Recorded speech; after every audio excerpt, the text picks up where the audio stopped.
Shalom peuple de Dieu, je suis dans la joie de revenir au milieu de vous. C'est votre humble serviteur et l'évangéliste Michel.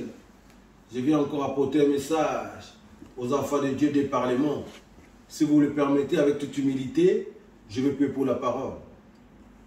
Merci Père de gloire, le véritable Dieu, pour ce moment, Seigneur, qui t'a permis à ce que nous puissions parler de ta part. Le véritable Dieu, agis puissamment, Père de gloire, au message de ce jour. Déverse ta puissance, ton onction, Seigneur, à ton serviteur. Donne la parole, Seigneur Jésus-Christ, et que la parole qui sortira de la bouche de ton serviteur puisse donner la vie à tes enfants, Seigneur. Embrasse tout ce qui n'est pas de toi, Seigneur Jésus-Christ de Nazareth. Manifeste-toi, agis, dispose le cœur de tes enfants, Seigneur. Que ceux qui écouteront ta parole de ce jour, qu'ils voient leur vie changer. Que la lumière rentre dans leur vie, éclaire leur vie. Toi qui es la lumière qui éclaire.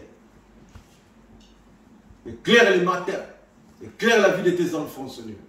Sois béni, Père, ton Fils, seul et véritable Dieu. Je rends tout esprit captif à l'obéissance à toi, Christ, le roi. Manifeste-toi, agis puissant. Que l'on ait la bonne et révèle qu'à toi seul, le véritable, l'unique et le vrai Dieu, le Fils titré, Jésus-Christ est le roi des rois. Amen. Dans la Bible, nous allons lire, nous aurons 3 versets à lire. Nous allons lire la parole du Seigneur dans Genèse, chapitre 6, versets 1 à 6. Genèse, chapitre 6, versets 1 à 6. Je lis la parole du Seigneur. Lorsque les hommes commencèrent d'être nombreux sur la terre, la face de la terre, et que les filles leur furent nées, le Fils de Dieu trouvait que les filles des hommes leur convenaient, et il prit pour femme toutes celles qui leur plut. L'Éternel dit, mon esprit ne restera pas dans l'or, puisqu'il est cher. Sa vie ne sera que de 120 ans. Le Nephilim était sur la terre en ce jour-là, et aussi dans la suite. Quand le Fils de Dieu s'unissait aux filles des hommes et que leur donnait des enfants, ce sont des héros du temps, jadis, de ces fameux. Et de leur dit, vu que la méchanceté de l'homme était grande sur la terre et que son cœur ne formait que de mauvais dessins à la longueur des journées, Éternel se repentit d'avoir créé l'homme sur la terre et il s'affligea dans son cœur. Je continue. Je lis la parole du Seigneur dans Actes des Apôtres, chapitre 13, versets 36 à 38. Actes des Apôtres, chapitre 13, versets 36 à 38.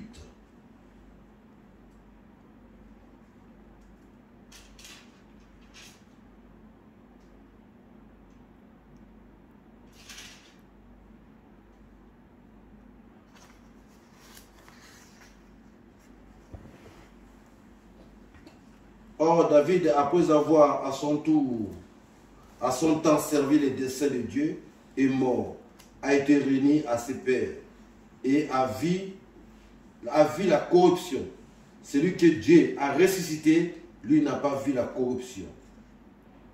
Sachez-le donc, frères, c'est par lui que la rémission des péchés vous est annoncée, l'entière justification que vous n'avez pu obtenir par la loi de Moïse, c'est par lui que quiconque croit l'obtient. Pour finir, nous allons lire la parole du Seigneur dans Genèse chapitre 8, versets 20 à 22. Genèse chapitre 8, versets 20 à 22.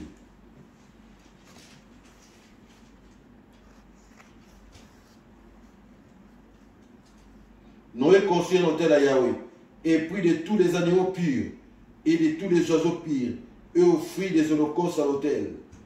Yahweh respira l'agréable odeur et se dit en lui-même, je ne maudirai plus jamais la terre à cause de l'homme, parce que les desseins du cœur de l'homme sont mauvais dès son enfance. Puis jamais je ne frapperai tous les vivants comme je le fais. Tant que dirai à la terre, sémailles et moissons, froidir et chaleur, été et hiver, jours et nuits, ne cesseront plus. Parole du Seigneur. Est-ce qu'on peut la parole comme la parole du roi des rois? Bien-aimés Seigneur, le thème de notre message de ce jour est la corruption de l'homme par les péchés. Ou notre thème, notre message de ce jour, pardon, a pour thème la corruption de l'homme par les péchés. Après la mort d'Abel, Adam connut sa femme Ève et il donna naissance à un autre enfant qu'il appela Seth. Et c'était à l'âge de 130 ans que Adam eut cet enfant. À l'âge de 130 ans, après la mort d'Abel, Adam a connu sa femme Ève et ils ont donné naissance à un enfant qu'ils ont appelé Seth. Et Seth, c'est un enfant que la parole du Seigneur nous explique et que la Bible nous dit que cette fois-ci, Adam a donné naissance à un enfant qui lui était semblable, qui était à sa ressemblance et à l'image de Dieu. Mais si nous en remarquons bien dans la Bible, nous lisons la Bible, nous allons remarquer qu'à la naissance de Caïn, Adam avait dit ceci: l'Éternel m'a donné, j'ai eu un enfant, un fils dépareillable. Mais tandis qu'à la naissance de Seth, Adam, la Bible nous précise bien qu'Adam a un enfant qui était à l'image, qui lui était semblable à son image et à la ressemblance de Dieu. Et après la naissance de Seth, Adam a vécu 800 ans, dont la durée de vie d'Adam sur la terre était de 930 ans. Puis il mourit. Seth à son tour a engendré des filles et des fils. Il a engendré des enfants. Il a engendré des fils et des filles. Et nous avons remarqué que c'est à partir de Seth que la Bible nous dit que les hommes ont commencé à adorer l'Éternel Yahweh. C'est dans la prospérité de Seth que les gens ont commencé à adorer l'Éternel Yahweh. Et Seth a donné naissance à Mathusalem. Seth a donné naissance à Mathusalem. Oh! Mathusalem, c'est le petit-fils du prophète Enoch. Seth a donné naissance aux filles et aux filles, et le prophète Enoch, que Dieu avait enlevé parce qu'il marchait droit devant le Seigneur, parce qu'il était juste, c'est un descendant de Seth, le troisième fils d'Adam. Et le prophète Enoch a donné naissance à Mathusalem qui était son petit-fils. Mathusalem à son tour donna naissance à Lamech. Lamech à son tour donna naissance à Noé. Et à cette époque-là, les hommes se multipliaient sur la face de la terre. Et Lamech dira que cette fois-ci, l'Éternel nous a donné un enfant qui viendra nous soulager de notre fardeau, de notre dur labeur de la terre que Dieu avait maudit à cause de l'homme, à cause de Caïn. Et à cette époque, il y avait des gens qu'on appelait les Nephtaliens. C'était des géants. Et qu'est-ce qui s'est passé? Les fils des hommes vont s'accoupler avec des fils de Dieu. Et vont donner naissance aux géants, comme je disais tantôt. Et cet acte-là a depuis à l'Éternel des armées. Et nous devons savoir que la descendance de Seth font partie des fils de Dieu. Pourquoi les fils de Dieu? Parce que c'est la continuité de l'image et la ressemblance de Dieu. Tandis que l'autre côté, on avait Caïn qui était parti, après avoir commis ce maître de son frère, lui aussi il a eu descendance. Lui aussi a eu descendance. Or, Caïn, c'est la sémence du diable. Alors, les fils de Dieu se sont accouplés avec les filles des hommes et ils ont fait naissance, ils ont mis au monde des géants. Et ces géants, ils étaient furieux, très furieux. Et ces géants étaient très violents. Ils ont semé la terreur dans les mondes. Et cet acte-là avait depuis à l'Éternel. Et l'Éternel avait juré en lui-même que son esprit ne restera plus dans l'homme. Et il a limité la durée de vie de l'homme à partir de ces jours-là. À partir de cet acte, l'Éternel Dieu a limité la durée de vie de l'homme de 120 ans. Or, nous avons remarqué, tout ce qui est avant cet acte-là, de Adam, en descendant, les gens vivaient très longtemps. Mais après cet acte-là, le Seigneur a limité. Il a dit la durée de vie de l'homme sera que de 120 ans. Puisqu'il a regretté d'avoir créé l'homme. Puisque le cœur de l'homme était tourné que vers le mal. Seul l'Éternel Dieu, seul Noé, que Dieu qui a trouvé grâce aux yeux de l'Éternel. Noé, c'est qui? C'est le petit-fils de Seth. Noé, c'est la descendance de Seth. Donc, c'est la continuité de l'image de Dieu. C'est la continuité de la ressemblance de Dieu. C'est la continuité de l'obéissance aux instructions de Dieu. C'est la continuité d'appliquer la volonté de Dieu. Et Noé a obéi aux instructions que l'Éternel lui avait dit. L'Éternel lui a dit, tu vas me construire un arche. Je vais exterminer sur la terre tous les êtres vivants. Parce que la terre est tellement corrompue. Les gens ne font que conduire mal au lieu de revenir à leur eux-mêmes, mais le mal ne fait que s'accroître.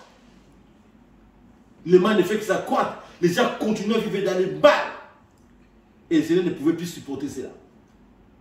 Et Noé a obéi à ses instructions. Il a conçu l'arche. Et l'Éternel lui a dit, tu mettras dans cette arche les animaux. Par paire. Que ce soit les animaux impurs, que ce soit les animaux purs, tu le mettras par paire. Tandis que les animaux purs, tu prendras 7 espèces. Et tu le mettras 2 par 2. Mais les animaux purs, tu ne prendras que la paire. Les animaux impurs, tu prendras 7. Et tu feras rentrer, c'est-à-dire par paire. En sachant que Noé avait 3 enfants. Sem, Cham et Japheth. Il est monté dans l'arche avec sa femme, ses enfants et les enfants de ses enfants. Et il y a eu 2 juges. Le Seigneur, il a eu la pluie pendant, il a plu pendant 40 jours et 40 nuits. Mais pour que la terre revienne sèche, la Bible nous précise qu'il a fallu après 150 jours. Quand la terre, Éternel Dieu, a arrêté la pluie, après 40 jours, 40 nuits, tous ont été morts. Tous. Personne n'a survécu. Si ce n'est que Noé et sa famille, ainsi que les animaux qui avaient tué par terre parce qu'Éternel voulait qu'il y ait après qui se produisent. Mais après 40 jours de déluge, pour que la terre devienne sec, il a fallu attendre 150 jours. Et Noé est sorti de l'arche. Quand il est sorti de l'arche, quand il lui a ordonné de sortir de l'arche, quand Noé est sorti de l'arche, et il a offert, il a pris des animaux purs, des oiseaux purs, et il a posé un autel, a offert un sacrifice à l'Éternel Dieu pour l'avoir protégé, pour l'avoir sauvegardé du déluge, de la destruction. Et la parole nous déclare que l'odeur de ces sacrifices est montée à l'Éternel Yahweh. Et l'Éternel a agréé les sacrifices de Noé. Et il a dit, jamais, puis jamais, j'ai détruit l'homme que j'ai fait de mes propres mains. J'ai remarqué que le cœur de l'homme n'est tourné que vers le mal. Tant qu'il y aura la sémaille, tant qu'il y aura l'homme sur la terre, la sémaille, la pluie, le vent ne cessera jamais. Tant qu'il y aura l'homme sur la terre, il y aura la pluie, il y aura la sémence sur la terre. Et je ne détruirai plus l'homme que j'ai créé de mes propres mains. Puisque j'ai remarqué que la durée de vie de l'homme et le cœur de l'homme n'est tourné que vers le mal. C'est pourquoi, bien aimé les Seigneurs, comme nous venons de lire dans Actes des Apôtres, comme l'apôtre Paul l'expliquait, David a connu la corruption. La seule personne qui n'a pas connu la corruption, c'est le fils du Très Jésus-Christ de Nazareth, que Dieu a envoyé sur la terre, dans un corps incorruptible, dont il n'a jamais connu la corruption. Oh, les hommes avant ont tous connu la corruption. Ils sont tous laissés séduire. Mais seul le véritable Dieu, le Fils du Très, Jésus-Christ de Nazareth, n'a jamais connu la corruption. Qui est mort, lui qui est mort dans un corps incorruptible, et il est ressuscité dans un corps incorruptible. Mais nous pouvons dire aujourd'hui, bien aimé le Seigneur, que l'arche de Noé symbolise la parole du Seigneur. L'arche de Noé aujourd'hui, c'est la parole. L'arche de Noé aujourd'hui, c'est Christ. C'est le Saint-Esprit. Qui invite, comme autrefois Noé. Le Seigneur lui a dit, tu feras rentrer dans l'arche toute espèce d'animaux, purs et impurs. Christ appelle aujourd'hui toute personne, quelle que soit ta position, quel que soit ton péché, le Seigneur t'appelle de venir rentrer dans l'arche, puisque le déluge arrive. Le déluge arrive. Le déluge arrive.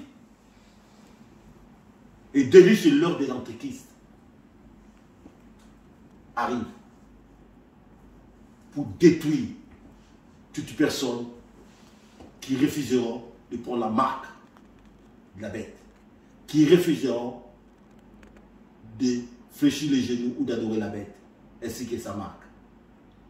C'est pourquoi le Saint-Esprit, la parole faite chair, Jésus-Christ, est venu interpeller, appeler une personne aujourd'hui de venir rentrer dans l'arche, de venir rentrer, de venir dans sa bergerie, de venir rentrer dans sa bergerie, dans sa protection. Lui qui est le bon berger, il t'appelle dans la bergerie. Il te suffit de venir, de poser un acte, de venir, le premier acte, et le second acte, de croire, pour obtenir, comme l'apôtre Paul disait tantôt, dans Acte 13, la miséricorde de ce péché. Et la grâce, ainsi que la protection divine. Bien-aimé, la vague, l'eau symbolise la séduction du péché qui domine le monde. Le monde est submergé par l'eau. Nous sommes comme à l'époque de Noé. Le monde est submergé par le péché. Il n'y a plus d'issue. Il y a les ténèbres partout. Puisque le péché ne fait que s'accroître. Malgré que le Seigneur a envoyé l'Éternel des armées, les chrétiens de toutes choses, a envoyé son Fils unique sur la terre. Mais le péché de l'homme ne fait que s'accroître. L'homme continue toujours. Au lieu d'évoluer vers le bien, mais l'homme continue à évoluer vers le mal. L'homme continue à évoluer dans le mal. Le péché de l'homme ne fait que s'accroître. L'homme continue de plus en plus davantage, au fur et à mesure que nous avançons, l'homme continue davantage dans l'abomination. L'homme continue davantage dans la désobéissance. L'homme continue davantage dans le non-respect des instructions, la parole du Seigneur. Or, nous qui sommes l'image du Seigneur, nous devons continuer à sauvegarder cette image et cette ressemblance. La ressemblance de Dieu que nous sommes, l'image de Dieu que nous sommes, nous devons la sauvegarder. Comment? En faisant la volonté de notre Créateur. En faisant la volonté du propriétaire de l'image que nous avons. En faisant la volonté du propriétaire de la ressemblance. Celui qui nous a donné sa ressemblance. Jésus-Christ de Nazareth. Lui qui a accepté de laisser son trône de gloire, de venir sur cette terre. Lui qui a accepté de se dépouiller pour que nous puissions être sauvés par cette tête qu'il avait posée. Avant que le déluge arrive, regardez sur le ciel, regardez dans le ciel, bien-aimé, il fait déjà noir. Il va pleuvoir bientôt. Il y aura des graissements de la d'épaule. Le Seigneur va fermer la porte de là-bas, des lâches. Il va venir chercher son image, sa ressemblance. C'est le moment de venir rentrer dans la bergerie. C'est le moment de venir rentrer dans l'arche avant qu'il soit trop tard. Bientôt la pluie va commencer. Bientôt la pluie va commencer. Regardez comment il fait noir dans le ciel. Bientôt il va pleuvoir. Une fois que l'arche est fermée, la porte de l'arche fermée, tu ne peux plus entrer. C'est pourquoi le Seigneur est venu appeler toutes les personnes, quelle que soit ta catégorie, quelle que soit ta nature, quel que soit ce que tu as fait comme péché, il est miséricordieux, il est compatissant, lent à la colère, mais rempli de bonté, riche en bonté et en fidélité. C'est la parole qu'il nous le dit, qu'il nous le confirme. À l'époque de Noé, les gens vivaient, les gens dansaient, les gens faisaient leur vie. Ils étaient dans la joie, ils buvaient, ils mangeaient. Mais quand il y a eu le déluge, c'était trop tard. C'est les mêmes à notre époque. Beaucoup sont encore dans la distraction. Bon nombre sont encore dans la distraction, en train de boire, en train de vivre leur vie. Mais la véritable vie ne se trouve pas. Si c'est ce qu'on fait sur cette terre, mais la véritable vie se trouve dans le Seigneur. Si nous voulons avoir des corps incorruptibles, nous devons accepter le roi de gloire, le Seigneur de notre vie.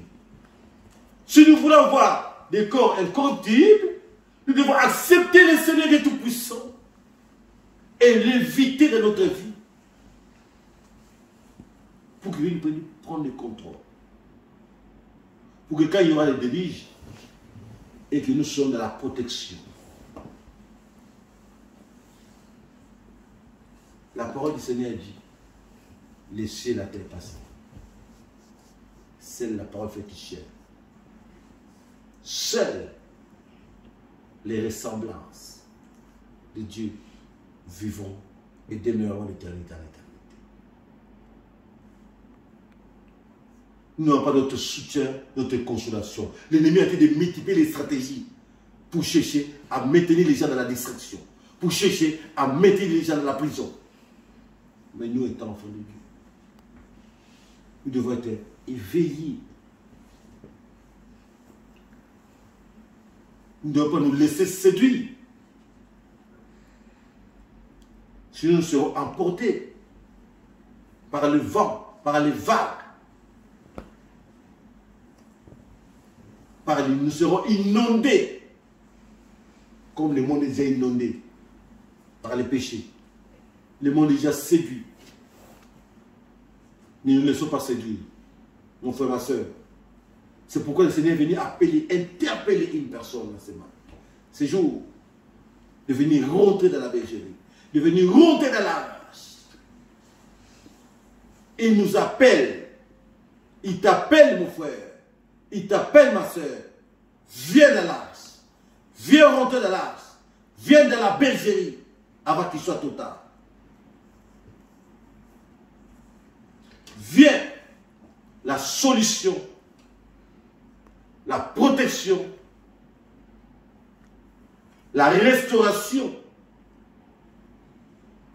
l'élévation, tout ce que vous voulez, ne peut venir que de l'Éternel Yahweh. Ne peut venir que de Jésus-Christ de Nazareth.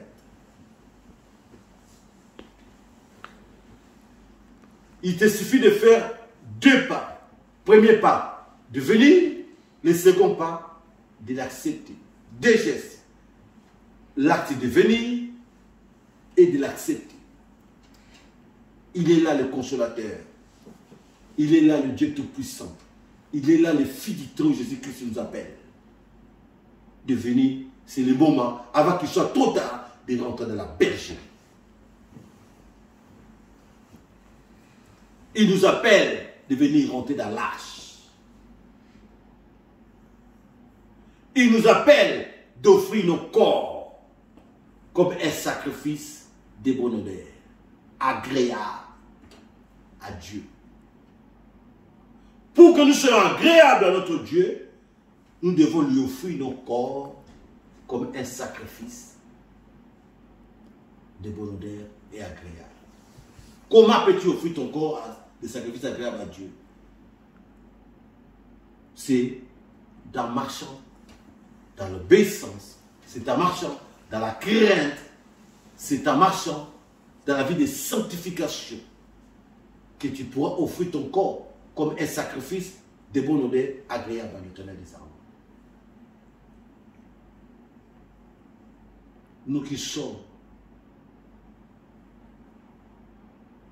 de la race de Dieu, les descendants de Seth, la descendance qui continue à adorer Dieu, l'image de Dieu, la ressemblance de Dieu que nous sommes, nous devons continuer à adorer notre Dieu.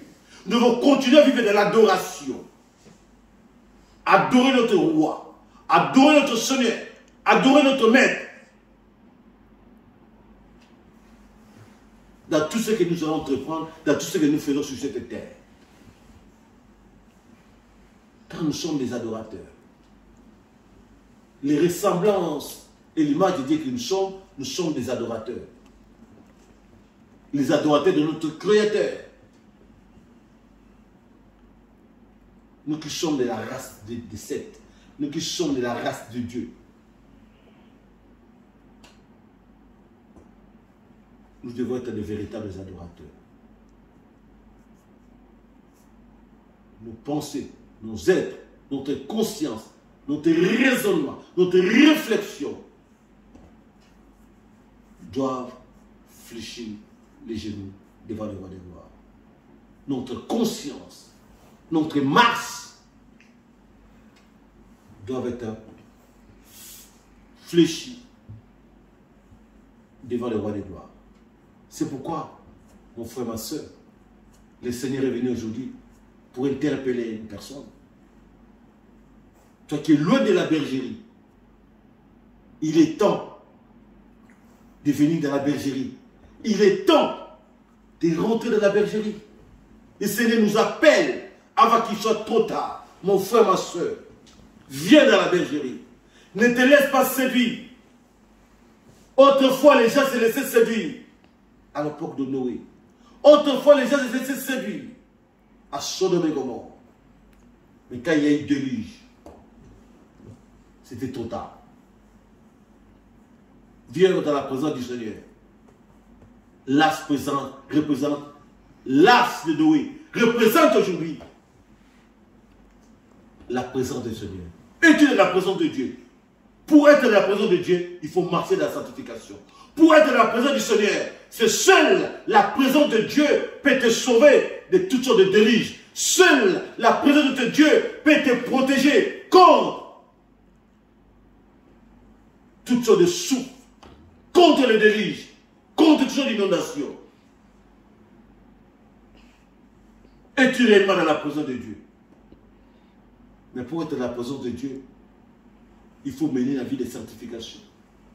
Pour être dans la présence de Dieu, qui symbolise l'as, il faut mener la vie de crainte, la vie d'obéissance. Ne te laisse pas séduire, mon frère. Ne te laisse pas séduire, ma soeur. Mais viens rentrer dans l'arche. Demeure dans la présence du Seigneur. Demeure dans la présence de Dieu Tout-Puissant. Demeure dans la présence de notre roi. Puisque c'est sa présence